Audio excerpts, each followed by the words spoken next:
আজকে মে মাসের 12 তারিখ 2025 সালে এই মুহূর্তে আছি আমাদের গ্রামের ক্যানেলের পাশে, কেদারনগর গ্রাম। যেটা একটা বিষয় বলতে চাচ্ছি, পৃথিবীতে দুই ধরনের মানুষ আছে। এক ধরনের মানুষ হচ্ছে শয়তানের ইবাদত করছে, আর এক ধরনের মানুষ হচ্ছে আল্লাহর ইবাদত করছে। আল্লাহ রাব্বুল আলামিন সূরা ইয়াসিনের 60 নম্বর আয়াতে বলল, যারা শয়তানের ইবাদত করছে তাদেরকে উল্লেখ করে আল্লাহ বলছে, আমি কি তোমাদেরকে বলি নাই যে তোমরা শয়তানের ইবাদত করো না? শয়তান তোমাদের প্রকাশ্য শত্রু। যদি তোমরা শয়তান ইবাদত করো তাহলে ওরা তোমাকে বিপদগামী করবে। বহু দলকে বিভ্রান্তি ইতিপূর্বে করেছে। তোমরা ইবাদত করো আমার, আর আমার ইবাদত করাই হচ্ছে সিরাতুল মুস্তাকিম, সরল পথ, সোজা পথ। এই জন্য আমি এইখানে গবেষণা করছি যে যারা শয়তানের মানে আল্লাহ পাকের সরল পথে আছে তারা আল্লাহর ইবাদত করছে, আর যারা আল্লাহর ইবাদতের বাইরে আছে তারা হচ্ছে শয়তানের ইবাদত করছে। পথ তো দুইটা। পৃথিবীতে বর্তমানে আল্লাহ পাকের সমকক্ষ কেউ নেই, কিন্তু আল্লাহর প্রতিপক্ষ আছে। তো সে প্রতিপক্ষ দল হচ্ছে শয়তান। তো শয়তানের প্রতিপক্ষ আল্লাহ।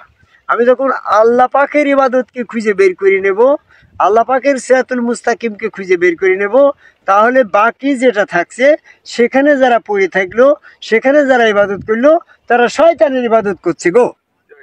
তো আমি সিরাতুল মুস্তাকিমের বিষয়ে কোরআন গবেষণা করে দেখলাম, ইবলিসের বিপরীত পথটা সিরাতুল মুস্তাকিম। যেমন ইবলিস যখন বিপদগামী হয়ে গেল, আল্লাহ তখন বলল যে ইহাই আমার নির্ধারিত সরল পথ, এই পথ তুমি পরিত্যাগ করলে এটা তুমি কাফের হয়ে গেলে, পথভ্রষ্ট হয়ে গেলে, আর এই পথে যে থাকবে সেই হচ্ছে তোমার আল্লাহ পাকের নৈকট্য লাভ করবে, আমার পর্যন্ত পৌঁছাবে। তো ইবলিসের বিপরীত পথটা সিরাতুল মুস্তাকিম। তো আমি ইবলিসের বিপরীত পথটা খুঁজে পেলাম কি, ইবলিস সালাত আদায় করে, সূরা মাউনের 6 নম্বর আয়াত, 5 নম্বর আয়াত। তো তাহলে এই সালাত কায়েম করা, সালাত আদায় করা এরকমভাবে ইবলিসও করে, এটা ইবলিসের বিপরীত পথ না। আল্লাহকে সেজদা করে, সূরা রাদের 15 নম্বর আয়াত, ইবলিসও আল্লাহকে সেজদা করে। তাহলে আল্লাহকে সেজদা করাটা এটা ইবলিসের বিপরীত পথ না। এরকমভাবে আল্লাহকে প্রভু বলা, ইবলিসও আল্লাহকে প্রভু বলে, সূরা হিজরের 36 নম্বর আয়াত। এটাও আল্লাহ পাকের শয়তানের বিপরীত পথ নয়, মানে সিরাতুল মুস্তাকিম নয়। এরকমভাবে বলতে গেলে সময় লাগবে। আল্লাহর কাছে আত্মসমর্পণ করা, এটা সূরা ইমরানের 83 নম্বর আয়াত, এটাও ইবলিসের বিপরীত পথ না। তাহলে আল্লাহর কাছে আত্মসমর্পণ করাটা এটাও তোমার সিরাতুল মুস্তাকিম হচ্ছে না। আল্লাহর পবিত্রতা মহিমা বর্ণনা করো, সুবহানাল্লাহ বলা, এরকমভাবে সালাম কালাম যেটাই বলছি সব ইবলিস করছে গো। তো এইভাবে আল্লাহর ইবাদত বা আল্লাহ পাকের বিষয়বস্তু ইবলিসের বিপরীত পথ না, ওটা সিরাতুল মুস্তাকিম না। সিরাতুল মুস্তাকিম হচ্ছে ইবলিসের বিপরীত কাজ, যেটা আদম কাবায় আল্লাহকে সেজদা। ইবলিস আদম সেজদা না করে অহংকার করলো, কাফের হয়ে গেল। বর্তমানে যারা যারা আদম কাবায় আল্লাহকে সেজদা করছে তারা সিরাতুল মুস্তাকিমে আছে। আল্লাহ সূরা হিজরের 29 নম্বর আয়াত থেকে এরকম 42 নম্বর আয়াতের ভিতরে এই আদম সেজদার ঘটনায় বর্ণনা করা হয়েছে। ফাইজা সাওয়াইতুহা নাফাকতু ফীহি মির রূহি ফাকাউ লাহু সাজিদিন ফাসাজাদাল মালাইকাতু কুল্লুহুম আজমাউন ইল্লা ইবলিস। আল্লাহ পাক যখন বলল আমি আদমকে সুষম করিবার পরে ওখানে আমার নিজ রূপ উৎকার করিব, তোমরা সেখানে সেজদা করিবে, সকলেই সেজদা করলো একমাত্র ইবলিস ব্যতীত। আর শেষে আল্লাহ বলল যে ইবলিসের সাথে তর্ক হওয়ার পরে আল্লাহ ইবলিসকে বলল যে ইহাই আমার নির্ধারিত সরল পথ, যা আমার পর্যন্ত পৌঁছে। ইহা বলতে তো এখানে নামাজ, রোজা, হজ, যাকাত ইত্যাদি ইত্যাদি অন্যান্য কোনো কর্ম ছিল না গো, ওখানে তো ছিল আদম সেজদার হুকুম। তাহলে ইহা বলতে গেলে আদম সেজদাই সিরাতুল মুস্তাকিম বলা হয়েছে। তাহলে আদম কাবায় আল্লাহকে সেজদা হচ্ছে ইবলিসের বিপরীত পথ, আর ইবলিসের বিপরীত পথে যারা আছে তারা আদম কাবায় সেজদার পথে আছে, তারা আল্লাহর ইবাদত করছে। তো আল্লাহর ইবাদত বলতে কি, বর্তমানে যারা গুরুর কাছে বায়াত গ্রহণ করে গুরুর কাছে বিক্রি হয়ে গেল, দাস হয়ে গেল, সে গুরুর দাসত্ব করাটাই হচ্ছে তার আল্লাহর ইবাদত করা। আর যারা শয়তানের কাছে বায়াত হচ্ছে, যেমন এই যে যারা আদম কাবায় আল্লাহকে সেজদার বিরোধী, বর্তমানে জামাত ইসলাম করছে একদল, তাদের নেতার কাছে তারা বায়াত গ্রহণ করছে, চরমুনার পীর সাহেব বায়াত নিয়েছে, এরা তো আদম সেজদার বিরোধী, তো সব শয়তান। চরমুনার পীর সাহেব তো বড় শয়তান গো। পীর সাহেব কথাটা কোরআনে কোনো জায়গায় নেই, তো সে পীর সাহেব উপাধি লাগাইলো কেন? এমনি মামুনুল হক মৌলানা, মিজানুর রহমান আজারি মৌলানা, ওরা তার পীর সাহেব না, ওরা একটা পদে আছে। কিন্তু তুমি এরকম আদম সেজদা করবে না, আবার তুমি চরমনায় পীর সাহেব হয়েছো, আট্টশি পীর সাহেব হয়েছে, এইগুলাই হচ্ছে বায়াত গ্রহণ করে। এরা বায়াতের মাধ্যমে ওই শয়তানের ইবাদত করছে। আল্লাহ পাক বলল যে পৃথিবীতে দুই শ্রেণীর মানুষ আছে, এক শ্রেণীর মানুষ শয়তানের ইবাদত করছে, আর এক শ্রেণীর মানুষ আল্লাহর ইবাদত করছে। শয়তানের ইবাদত করছে কারা?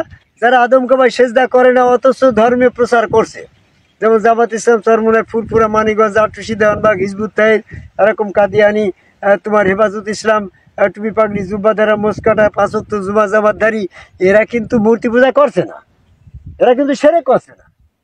এরা যে সমস্ত ইবাদত বন্দী করছে, এরা আদম সেজদার বিরোধী, এরা হচ্ছে শয়তান অনুসারী, কাফের। এরা বলছে আদম সেজদা না করাটা আমাদের পছন্দ, আদম সেজদা না করাটা আল্লাহর পছন্দ, তাই আমরা আল্লাহর দলে আছি। তা আমি বললাম যে আল্লাহর দলে আসো তুমি, আদম কাবায় সেজদা করা না করাটা যদি আল্লাহর পছন্দ হয়, তারপরে আদম কাবায় সেজদা না করার তো শয়তানেরও পছন্দ গো। আল্লাহরও পছন্দ যে কাজ, শয়তানেরও পছন্দ সেই কাজ, তাহলে দুই কাজ একসাথে থাকলে আল্লাহ আর শয়তান তো এক হয়ে গেল। এই জন্য যারা আদম সেজদা অপছন্দ মনে করছে, এই অপছন্দ কাজটা শয়তানের অপছন্দ, তার মানে শয়তানের। আর আল্লাহ পাকের কাজ হচ্ছে আদম কাবা আল্লাহকে সেজদা করাটা আল্লাহ পাকের পছন্দের কাজ। যদি পছন্দের কাজ না হইতো তাহলে ফেরেশতাদের দিয়ে বললো কেন যে আদমকে সেজদা করো? যদি ওটা অপছন্দ হইতো তো ফেরেশতারা তো ফেরেশতাদের তো নির্দেশ দিত না। তাহলে আল্লাহ পাকের অপছন্দ যেটা, সেটা হচ্ছে আদম কাবায় সেজদা না করা, আর শয়তানের অপছন্দ হচ্ছে আদম কাবায় সেজদা করা। আমরা যারা আদম কাবায় সেজদা করছি তারা আল্লাহ পাকের পছন্দের দলে আছি, আর আদম কাবায় সেজদা যারা করছি তারা শয়তানের অপছন্দের দলে আছি। তো শয়তানের বিপরীতে তো সিরাতুল মুস্তাকিম। তো আমি আর বেশি কিছু বলবো না, এই ব্যাপারে আমি অনেক কিছু বলেছি। তবে শুধু এইখানে আমি যেটা বলতে চাচ্ছি যে শয়তান তোমার প্রকাশ্য শত্রু, শয়তানের ইবাদত করো না। শয়তানের ইবাদত না করতে হলে আল্লাহর ইবাদত করতে হবে। আল্লাহর ইবাদত করার ব্যাপারে তুমি বলছো নামাজ পড়ছি, আমি আল্লাহর ইবাদত করছি, রোজা করছি, হজ জাকাত করছি, সেজদা করছি ইত্যাদি, রুকু এজমা কি আছে সেই সমস্ত করছি, এগুলা টুপি পাগড়ি জুব্বা মোসকাইটি বাড়ছে, আমি তো আল্লাহর ইবাদতই করছি। আগে ওই সালাতও আল্লাহর ইবাদতের পর্যায়ে পড়ছে না। সূরা বানিয়ার 5 নম্বর আয়াতে বলছে তুমি সালাত কায়েম করবে এবং আল্লাহর ইবাদতে একনিষ্ঠ হও। তাহলে সালাত আল্লাহর ইবাদতের পর্যায়ে পড়ছে না। এখন তুমি সেজদা করছো, রুকু করছো, এটাও ইবাদতের ভিতরে পড়ছে না। কারণ সূরা নজমের 62 নম্বর আয়াতে বলছে তুমি সেজদা করো এবং আল্লাহর ইবাদত করো। তোমার এরকম রুকু করাটাও আল্লাহর ইবাদতের পর্যায়ে পড়ছে না। সূরা হজের 77 নম্বর আয়াতে বলছে তুমি রুকু করো এবং ইবাদত করো। সৎকর্ম করাটাও ইবাদতের ভিতরে পড়ছে না। তো তুমি সৎকর্ম করো এবং আল্লাহর ইবাদত করো। তাই আল্লাহর ইবাদতটা হচ্ছে গুরুর কাছে বায়াত হয়ে ইচ্ছা শক্তি বিক্রি করে দেওয়া। যেমন তুমি কি জানো তোমার নাম গো? আবু ইউসুফ। ওই ইউসুফকে সেজদা করেছিল, ইউসুফের 100 নম্বর আয়াত, ওইটা মনে রাখলে তোমার নামটা মনে রাখ। তোমরা তো হালুয়া ঘাট থেকে এসো। তো যাই হোক, তোমরা অনেক গুরু প্রেমিক মানুষ, গুরু আশিকি হয়েছে, আমি হয়তো অতটা আশিক হইতে পারিনি। তো যাই হোক, তোমাদেরকে আল্লাহ পাক এই ওসিলায় মাফ করুক। তুমি যখন গুরুর কাছে এসে বায়াত গ্রহণ করেছো, গুরুর কাছে কৃতদাস, ইচ্ছা শক্তি সব বিক্রি করে দিলে, আমি মৃত্যু পর্যন্ত আমার গুরুর ইচ্ছার বিরুদ্ধে আমি যাবো না। তাহলে তো তুমি গুরুর কৃতদাস হয়ে গেলে না? এই গুরুর দাসত্ব কৃতদাস হয়ে জীবনটাকে সমর্পণ করে দেওয়া হচ্ছে আল্লাহর ইবাদত। এই জায়গায় যারা এখনো আসেনি তারা শয়তানের কাছে বায়াত হচ্ছে, শয়তানের ইবাদত করছে।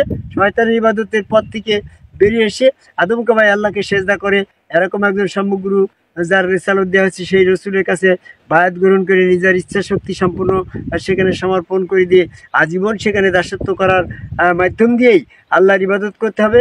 আর যারা আদম কাবাই আল্লাহকে সেজদা করে না, এই সমস্ত দল আছে বর্তমান ইসলাম ধর্মের ভিতরে, তারা তাদের দলভুক্ত হওয়া মানে শয়তানের দলভুক্ত হয়ে শয়তানের ইবাদত করা। শয়তান ইবাদত না করে আল্লাহর ইবাদত করার জন্য আমরা বর্তমানে যে দলটা আছি এই দলভাবে বর্তমানে আটরশি, ফুরফুরা, মানিকগঞ্জ, চরমোনাই এরকমভাবে বিভিন্ন যারা আদম সেজদা করে না, আকাশ দিয়ে উড়ে যায়, মানুষকে বিভ্রান্ত করে তারা এরকমভাবে ইবলিসের সমস্ত ক্ষমতা দেখাচ্ছে গো। ইবলিস তো আল্লাহর কাছ থেকে সমস্ত পাওয়ার, সৃষ্টিগুলো সমস্ত সৃষ্টির শ্রেষ্ঠ পাওয়ার নিয়ে এসেছে। আমরা সাধারণ মানুষ, আমাদের থেকে অনেক বেশি পাওয়ার ইবলিসের না গো। তাহলে এই বেশি পাওয়ারওয়ালা ইবলিসের সাথে আমরা কি পারবো নাকি?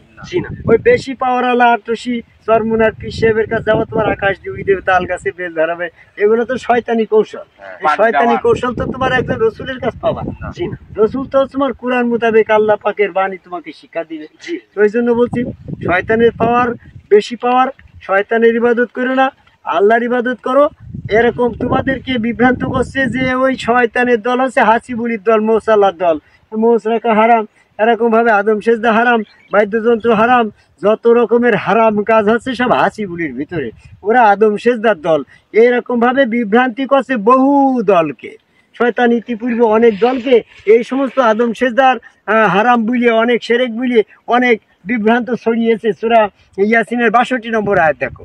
তাহলে শয়তান যদি এই আদম সেজদা না করে, যদি শয়তান তুমি তাবলিগ আলা হাজী সাহেব, জামাত ইসলাম, চরমোনা, ফুরফুরা, মানিকগঞ্জ, আটরশি, দেওয়ানবাগ, হিজবুত তাহির, কাদিয়ানি, হেফাজত ইসলাম, তুমি আদম সেজদা না করে তুমি সেরেক করনি, কথা মেনে নিলাম, কিন্তু তুমি সেরেক করনি বলে তোমার যদি বেহেশত দেয়, শয়তান তো বলবে আমি তো আদম সেজদা করি না, আমিও তো সেরেক করি, আমার কেন তো হয়, এরকম একটা সমস্যায় পড়ে যাবে না?